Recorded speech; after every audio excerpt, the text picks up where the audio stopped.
And right now, there are individuals that they have the money, they have the capital, but they don't actually want to be the ones operating the business. All right, so let's dive into the 4 specific ways that you can buy a franchise with no money. And so the way that I actually learned this over the last 3 years after I bought my franchises. Would have been helpful to know beforehand. So let's rewind back to 2008. I was 20 years old and I had got my first job at the bank. And so I was working as a personal banker. I had my investment licenses at the time. I really, really wanted to be an entrepreneur. At this point, I had started a landscaping business about a year or 2 before, and I'd started making money with it. But honestly, I just got in my own way. I was analysis paralysis with some stuff, getting overwhelmed, confused, just getting caught up in things that it probably shouldn't have held me back. But I had some cool experiences there. I actually had landed a commercial job I made like $4,000 in that commercial job, and I got a bunch of my buddies, paid them under the table for $10 an hour.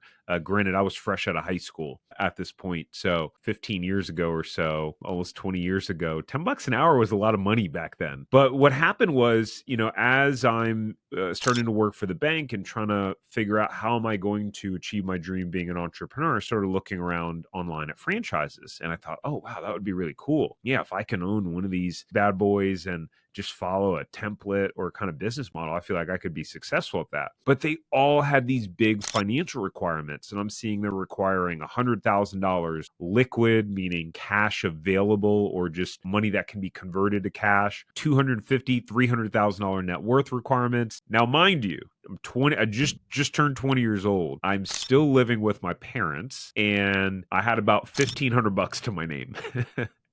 So I didn't have the money, and I gave up.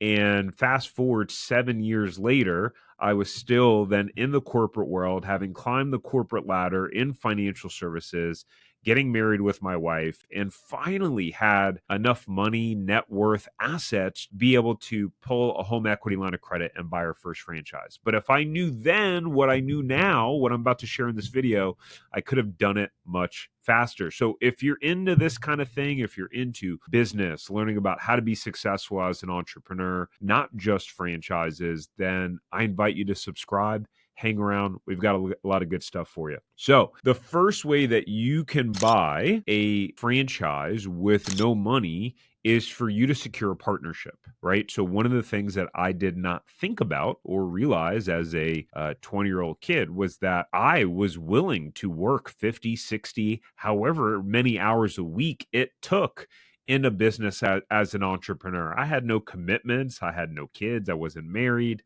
Like all I wanted to do was work and be successful. I was willing to do whatever it takes. And right now, there are individuals that they have the money, they have the capital, but they don't actually want to be the ones operating the business. And so in that situation, you can just be the operating partner, and then you find a partner who can be the financial partner. And so in the franchise space, you see this often actually with parents and their kids. I've seen a lot of father-son combos in business. I've seen this with multiple businesses.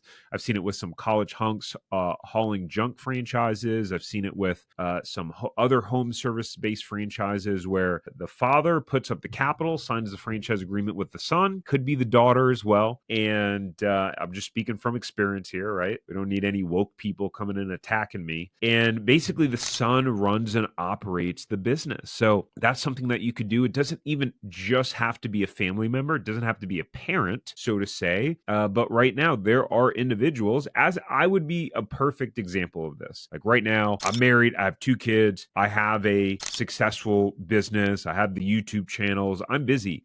I personally don't want to or have the time or bandwidth to be in the day-to-day operating a business. If there was someone that I trusted and they had some skin in the game and I felt confident that they could operate a business, like I would be very open to going into business with someone. The caveat is you have to have a track record or be the type of person that has the character, right? For someone to be willing to trust you, for them to put up $100,000, $200,000, $300,000 to get a business up and running where you run it. If you enjoyed this short clip from the podcast, you can check out another short clip right here. Or if you want to watch the full episode of this podcast, you can watch that here. And remember, knowledge is not power. It's applied knowledge that's power. Take care. Have a great rest of your day.